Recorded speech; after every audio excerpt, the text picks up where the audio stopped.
Olá, estamos iniciando mais um programa Ciência e Fé. E hoje nós temos como nosso convidado o Dr. André Vasconcelos. O André, além de oncologista, aprecia muito a música.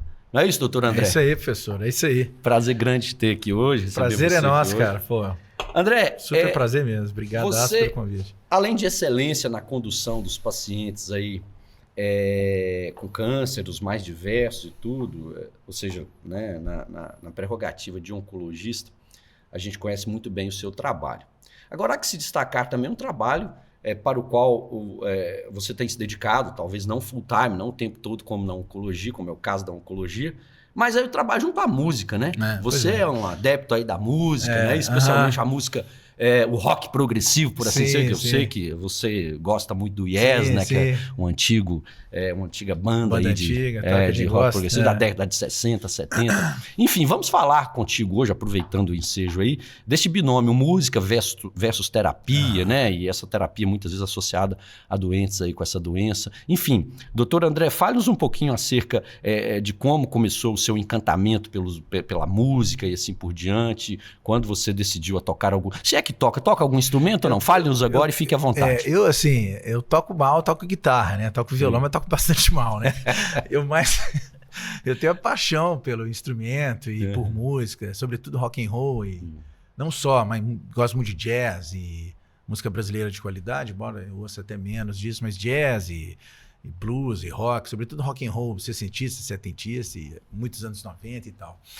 Mas, cara, eu gosto de música desde sei lá quando, cara, desde muito jovem, né? Eu ouvindo, sei lá, em rádio, né, cara? Eu lembro de eu ouvindo muito em casa. Meu pai tinha uns discos lá de Beatles, meu pai ouvia muita música clássica também, então sempre tinha lá um Beethoven ou Mozart, e ele tinha uns discos, ele falava muito de uma banda de jazz, de swingers, que fazia jazz vocal e tudo mais, e falava muito também do Modern Jazz Quartet, né, que os caras faziam som acústico com xilofone. Então eu lembro meu pai falando essas coisas.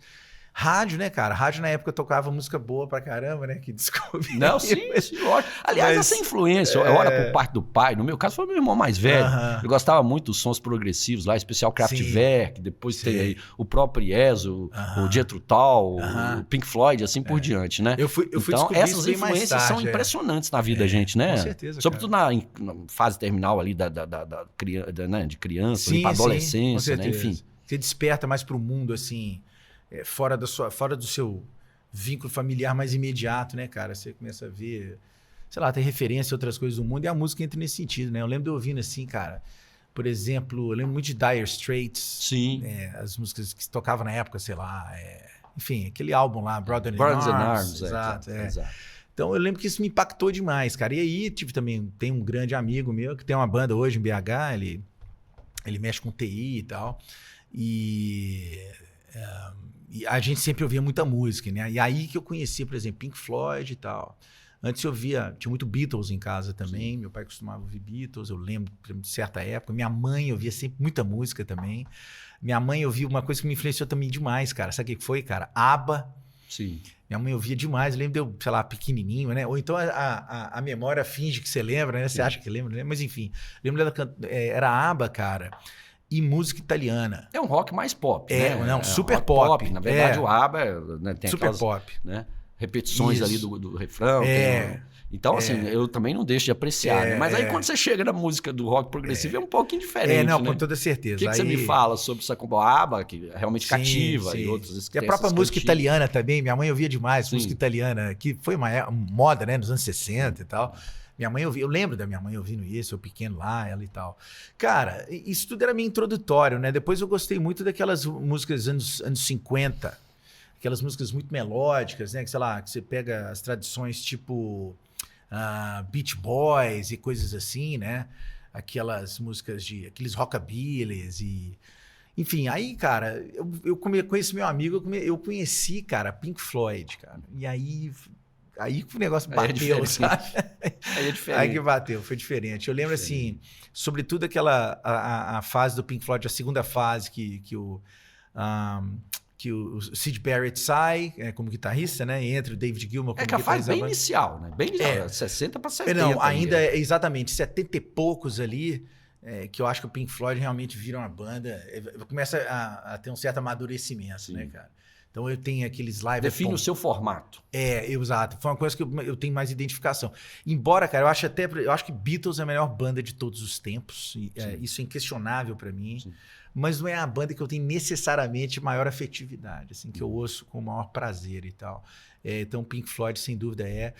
E eu lembro, cara, você falou do Yes, né? Que eu sei que você é apaixonado com Yes. Eu já ouvi Yes, assim, demais. Mas muito Yes. E o Yes, cara, foi interessante, que o Yes que foi a introdução para eu começar a ouvir jazz, cara. Eu sempre achei ouvir jazz. Sim. Jazz mais complicado e tal.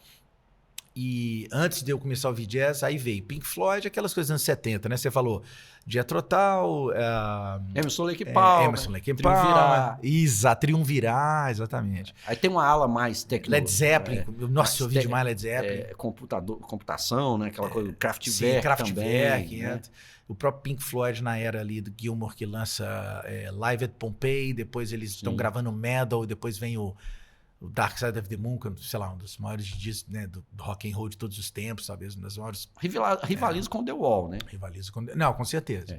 É uma briga boa, né? Sem dúvida. The Wall é um outro baita grande nome, né, cara? E eu acho que pega, sim, acho que... Pra pegar o tema da espiritualidade aqui... Sim, esse é um ponto, né? Eu gostaria de chamar a atenção do nosso telespectador, convidei o nosso André, que obviamente falaria de música, salta aos olhos, o tanto que ele é um aficionado aí pela música e tudo, mas ao mesmo tempo é um cristão, né? E aí nós estamos diante de, agora não vou dizer um impasse, mas uma encruzilhada, né? Muitos entendem, por exemplo, que ao cristão não aconselhável ouvir música mundana, secular. Coisa estranha, né, André? Quer dizer, a arte, afinal, então, não pode assistir jogo de futebol, não pode ver um filme, né? Então a gente tem que ser coerente, com toda certeza. Ou seja, se não pode ouvir uma música que não a música, o louvor, quer dizer, a adoração só está embutida na música sacra, por assim dizer, então nós não podemos, obviamente, também fazer nada, quer dizer, outras atividades que não ligadas necessariamente à questão sacra tem que ser posta num segundo patamar. Sim. Não é bem assim, né? Fale-nos um pouco desse entrelaçado de coisas aí. O que você acha disso? Cara, eu acho um tema interessantíssimo, né? Assim, eu acho que, como você menciona, das pessoas que se fecham, né? As pessoas, sobretudo, acho que são as pessoas mais de tradição reformada, né? E talvez vamos dizer assim, as tradições, vamos dizer, eu diria que talvez até as mais pentecostais. Desculpa, neopentecostais. Acho que você coloca bem o termo, mas reformadas não necessariamente. Acho que as pentecostais, não é? Acho que talvez seria aquele grupamento, né, da tradição reformada que se fecha para o mundo, né? Como se aquilo que houvesse no mundo não fizesse parte da graça comum, né? Então, eu acho que as pessoas que, em nome, né, em detrimento de guardar-se, né, ou guardar de uma suposta contaminação. Exatamente. De uma contaminação, ela se blindar. Exatamente, né? Você mencionou aqui, então ela tem que se fechar para um monte de outras coisas também que a gente vive no mundo, né? Então, Deus colocou a gente no mundo que, é um mundo caído, a tradição cristã demonstra isso com muita clareza, por inúmeras fontes, não é? Bíblica, apostólica. Acho que, estamos de acordo, mas Deus nos colocou aqui por uma razão, não é?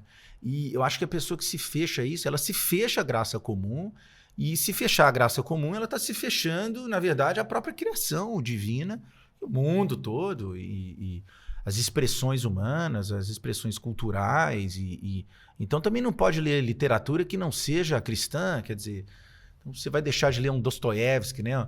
Os Demônios de Dostoiévski, o próprio Crime e Castigo, todos eles apontando para aquele mal-estar que alguns já viam se formar ali no finalzinho do século XIX, com o homem abandonando a fé, não é verdade? Dostoiévski aponta isso com muita clareza nos seus romances, como esses que mencionei também, os Irmãos Karamazov, por exemplo, né? Essa tensão entre... vamos dizer, aquele liberalismo clássico, o materialismo, né? E as fés mais tradicionais, naturalmente, aí, obviamente, no caso dele, a tradição ortodoxa, mas também que é uma grande tradição de fé cristã, né? Então, acho que ela se fecha, cara, e acho que nenhum dos grandes estudiosos e teólogos, não sei o quê, né? Tantos reformados como não reformados. Acho que você tem bulas papais, cartas papais, eles acho que Pio XII, em 1955, expressa lá, eu não sei saber o detalhe exatamente, não sei se era propriamente a bula papal, eu não sei dizer, desculpe, eu realmente não tenho conhecimento para dizer, mas ele expressa lá a importância da música sacra sem desconsiderar aquela música que não é sacra, né? Esse é um ponto importante, porque você dizia, por exemplo, de Dostoiévski, que nós sabemos da história dele, no final da vida, ele foi condenado, né, por ser uma resistência ao regime imposto lá na Rússia, ele foi condenado à morte, a ser fuzilado, a sua pena foi comutada no último momento, ele então vai para a Sibéria, e lá ele fica preso por algum tempo. E lá ele escreveu Memórias do Subterrâneo, onde ele revela, ele relata a sua conversão ao cristianismo. A época de prisão e a conversão. Ele vai para a Sibéria, fica lá, recebe, me parece, um Novo Testamento, passa a ler aquele livro e ali ele encontra, né? Ele encontra o verdadeiro sentido da vida e transforma totalmente o seu itinerário, a sua rota. O mesmo se deu com outro famoso escritor russo, né? Contemporâneo de Dostoiévski, que foi o Tolstói. Leon Tolstói, né? Ana Karenina dispensa comentário, Crime e Castigo dispensa comentário, mas nós vemos que na altura dos seus 50 anos ele teve aquela crise existencial, abraçou o cristianismo, depois ele escreveu O Reino de Deus está em vós, depois ele escreveu Aonde está Deus, ali, onde está o amor, ali está Deus.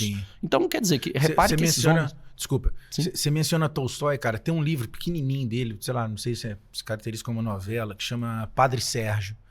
É um livro extraordinário, cara. É lindo. Boa dica, esse eu não li. Cara, pequenininho, é lindo, cara. Porque é justamente isso que você está falando. Ele aponta, você vê claramente ele abandonando as crenças antigas, ele abraçando um cristianismo simples. Sim. Muito legal. Cara. Aliás, o livro dele, O Reino de Deus está em Vós, foi um livro de cabeceira de Mahatma Gandhi, que levou... não sabia, não é mesmo? Que levou à libertação da Índia com o lema não violência. Não violência. É interessante. Teve aquela marcha dele super grande. O próprio Martin Luther King foi muito influenciado pelo livro do Leon Tolstói. Então, repare que esses homens já traziam no seu DNA, quer dizer, já traziam até na sua experiência prévia, antes de se tornarem necessariamente cristãos, nas suas obras, por assim dizer, seculares, já tinha lá o dedo de Deus trabalhando na mente e no caráter deles. Com toda certeza. Cara, com toda certeza. E faz parte da tradição mais antiga cristã, né? Você pega Agostinho, Aquino, todos eles, né? Agostinho também falava assim, até falava em relação à música, falava assim, cuidado onde a melodia pode te levar. Interessante que ele fala assim, cuidado onde vai te levar para você não transformar, não sei se é exatamente isso, mas na minha interpretação, por uma idolatria, não é, da melodia, quero dizer. É o que a gente vê, por exemplo, no mundo secular, não é? Em que a pessoa que se diz a religiosa, né? Não cristão que seja, que não tem nenhuma religião, o Michael Jackson morre e os fãs de Michael Jackson morrem juntos. O que é isso? Isso é idolatria, né? Isso é pura idolatria, né? Então, a graça comum está aí, né? O mundo divino está aí para a gente interpretar, né? Então, tanto na tradição grega quanto também que a gente vê Paulo falando, e tantos livros, né? Aí você vê... Tantos livros da Bíblia, eu quero dizer, Salmos, né, sei lá, Salmo 88, que é um salmo duro, difícil. A vida de Jó, Eclesiastes. Quer dizer, um homem secular, ele vai se identificar com todas essas questões, não é, que Jó coloca, que a gente lê em Eclesiastes. Você não precisa ser cristão para ler Eclesiastes, aquilo faz sentido para você. Não é verdade? Então, todas essas músicas e essas expressões de arte que estão dando conta da dor, vamos dizer assim, da dor do espírito, né? Do nosso distanciamento, na verdade, do Espírito de Deus, é que nos traz essas dores e esses anseios por tudo que é belo, tudo que é justo e... Como é que é mesmo? Tudo belo, que tem boa fama, se algum louvor, se algum, né? Exatamente. Filipenses 4. Mas olha só, André, você me dizia, tem um fato, assim, muito interessante na própria escritura lá, quando Davi tocava sua harpa para Saul lá ensandecido, possuído por um espírito da parte de Deus mesmo, que o atazanava. À medida que Davi dedilhava sua harpa, ele tinha paz, ele tinha tranquilidade, mostrando aí a musicoterapia. Né? Não sabia se necessariamente era uma música voltada para o judaísmo e tudo mais, mas o fato é que ele gozava de alguma paz, né? Ele tirava daquele dedilhar de Davi um certo regozijo. Sim, né? Com certeza. E é o contato que eu acho que é muito de Agostinho isso, né? Lá em Confissões ele fala muito disso, né? Do nosso descolamento da presença, vamos dizer, mais imediata, né? De Deus Pai, e como que a nossa alma almeja por sentir a plenitude da comunhão plena, não é, com Deus. É uma coisa linda, né? Então, né, quando você fala Yes, né, a gente falou Pink Floyd, por exemplo, né? Tem um álbum, por exemplo, Dark Side of the Moon, por exemplo. Você lê aquilo, você vê que é um cara com crises existenciais, o sofrimento é como se ele estivesse, cara, cantando Eclesiastes. Não é, cara? Então você vê, pô, é uma dor ali. E que eles são ateus ali. Salvo engano, David Gilmour é ateu e o Roger Waters também ambos são ateus. Quer dizer, a alma deles anseia por Deus e quer dizer, eles estão naquele mundo espiritual assim meio embaçado, eles não sabem, né? Assim, não sabem é uma maneira de eu dizer naturalmente, mas estrito senso, eles não sabem que na verdade eles estão buscando a presença de Deus. Então, o que aconteceu com o Dostoiévski, através de sua arte. O Tolstói, que num dado momento aprove ao Espírito Santo convencê-los do pecado, da justiça e do juízo. Então esse é um ponto interessante. Agora, para finalizar, nós sabemos da musicoterapia, você lida com muitos doentes com câncer e etc. Você tem visto assim ações concretas ou modificações no panorama por parte da música em si? Você repara que aqueles pacientes que são mais afeitos a uma boa música, é óbvio que tem músicas que devem ser banidas, com certeza. Né? Pelo amor de Deus. Com certeza. Tal da sofrência não é fácil. Eu admiro quem gosta, não tem nada contra. Porém, eu não sou afeito, não. Esteticamente, o negócio aqui... Né? Interessante se colocar o ponto. Cara, olha, eu não sei, eu vou te dizer assim, eu não vou te dar uma resposta baseada em evidência, igual você me pergunta as coisas em oncologia, a gente tem que responder baseado na melhor evidência científica disponível. Eu confesso que é uma área de ignorância minha plena, com relação aos dados específicos que a ciência aponta, né, em relação à ação da musicoterapia. Eu tenho quase certeza que há uma evidência sólida de que assim melhora em diversos aspectos, né, na condução de pacientes graves, deve facilitar o trabalho de condução, deve facilitar com certeza inúmeros aspectos da vida do paciente, com relação muitas vezes mesmo até a própria aceitação de seu contexto, por mecanismos que a gente talvez não compreenda direito, talvez a neurolinguística já mostra sim caminhos de que... É até interessante, eu li en passant, não li o artigo principal, mas num desses podcasts de entrevistas, até um podcast católico que é muito bom, cara, chama Pints with Aquinas, pints de dose, né? É muito interessante, né? E ele recebe não só não só católicos, mas também reformados, assim, de renome e tal. E eles estavam discutindo sobre trabalhos que apontam para... Até um neurocientista, esqueci o nome dele, recém-convertido ao cristianismo, inclusive, cara, neurocientista, esqueci o nome dele, um cara famoso, nos Estados Unidos, sobretudo, tem um podcast, esses grandes de conversa e tal.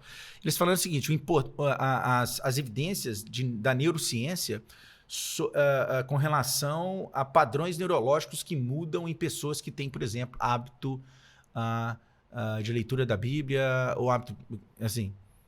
hábitos espirituais. De meditação. Obrigado. Hábitos espirituais. Oração, igreja, exato. Bíblia. Há uma mudança, vamos dizer, neuroquímica, neurofisiológica, que se percebe por meio de exames funcionais, né? Imagino que, sei lá, uma... Então, PET. Exato, né? Deve ser. E aí você percebe que há sim uma ação. E óbvio que... por que não haveria de aparecer essa ação, na verdade? Quer dizer, a gente vive num mundo ordinário, não é? Então, a graça... ordinária, ela ocorre de forma ordinária. Então, se há mesmo um benefício, vamos dizer, espiritual, ele pode perfeitamente ser espelhado do ponto de vista neurofisiológico, né? Não vejo uma incongruência com relação a isso, né? Ele pode trabalhar os neurotransmissores sem problema. Exatamente, né? Então, eu acho que a musicoterapia, muito provavelmente, deve seguir nesse caminho, cara. Eu acho que sim. Acho que são questões assim que requer de fato estudo para que a gente chegue a determinadas conclusões, mas me parece que a gente deve ter um arcabouço de ciência considerável, até porque existe a chamada musicoterapia e tal, né? Exato. Agora o fato, né, de nota e que deve ser para nós inconteste, é realmente quem saboreia esse tipo de música talvez seja mais feliz. Eu acho. Para finalizar, André, faz um retoque geral, quer dizer, uma síntese geral aí do que você acha, cara, eu acho... da música no seu dia a dia, como é que você encara como instrumentista, como médico, o upgrade geral da música aí no seu dia a dia. Eu acho assim, a gente não deve se fechar para a graça comum, para a graça ordinária. Isso quer dizer que as coisas comuns do dia a dia que vão chegar até nós com um aspecto de beleza, esteticamente algo bonito, algo que eleva o espírito, isso está apontando no final das contas, para, na cosmovisão cristã, para a plenitude de tudo isso, que é a presença de Deus, né? A presença real de Deus e tal. Eu acho que se fechar para isso é até, vamos dizer assim, não tem resguardo nas melhores tradições cristãs, né? Enfim, seja reformada ou católica romana, tem menos a dizer em relação à ortodoxia, né? Mas cristã. Mas eu acho que não dá para se fechar para isso, não, cara. Assim, eu até formei uma banda de rock and roll agora recente, né? Depois de, sei lá, quase 50 anos e tal, cara, de idade. Então, pô, eu tô igual adolescente, cara. A gente tá se divertindo muito e tal. Colega nosso também, tem 2 colegas nossos, Léo Nominato, né, que é professor da faculdade aqui. Trazê-los aqui. Pô, com certeza. Não, com certeza, cara. Com todos aqui. Tito, que também é médico, fazendo residência. E tem o Wesley, que é o nosso baterista, que também é enfermeiro e tal, e tá lá com a gente. Então, assim, tá todo mundo na área da saúde. E a gente brinca igual o pinto no lixo, cara. E nós estamos tocando só música secular. Uhum. E vou te falar só uma curiosidade, se o tempo me permite. Algumas dessas letras seculares, que eu acho que aponta para esses anseios que a gente já falou, elas usam expressão, por exemplo, às vezes elas vão mencionar devil. Uhum. Aí eu, sorrateiramente, eu não falo devil, cara. Eu escuto outra palavra, eu coloco outra palavra. Tem a música que eu tô tirando devil, eu coloco um angel, por exemplo, entendeu? Só para o nosso telespectador entender, devil no inglês é demônio. Isso aí. André, mas foi um anjinho lá no lugar. Foi muito bom te receber aqui. Imagina, prazer meu, cara. Extremamente descontraída.